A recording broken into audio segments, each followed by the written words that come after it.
Sometimes, an API call works on Postman but not in your application. It happened to me in a nodeJS app, and it took some time for me to figure out what went wrong. Later, I discovered a Postman feature that can save you lots of time and pain. I was testing this PowerOffice API to generate access tokens. It uses basic auth with username and password. As you can see, I had set basic auth, username, and password. This API also requires sending grant type with the value of client credentials with form URL encoded. Sending requests works smoothly, and I thought it will be an easy integration into the nodeJS app. Let's check my nodeJS code. I am using Axios and sending the post request with the URL set in the config file. I have set the correct content type and basic auth is set according to Axios.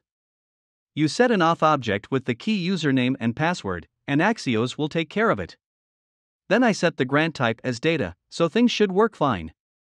Let's send a request from my browser to the app, and the app will try to get a token from the PowerOffice. It seems some error happened to generate the token, and let's check the app console. Yes, an error occurred, and the error is unsupported grant type. That is strange, as the same request worked for the Postman but has an error here. In this situation, a Postman feature can save the day. You can see the code snippet for the request from the Postman by clicking these arrows. You can choose in which language you want to see the API request. There are lots of options, and let's say you are using jQuery. It has generated the code for jQuery implementation. I am using Axios in nodeJS, so I will select it.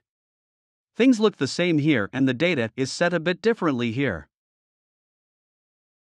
You see, a stringify method from QS has been used here, and the same thing I should do in my code. I have imported the QS npm package at the top. I will add the same stringify function here, just like the Postman. I will restart the nodeJS server and will send the request again from my browser. The server has been started, and let's head back to the browser window.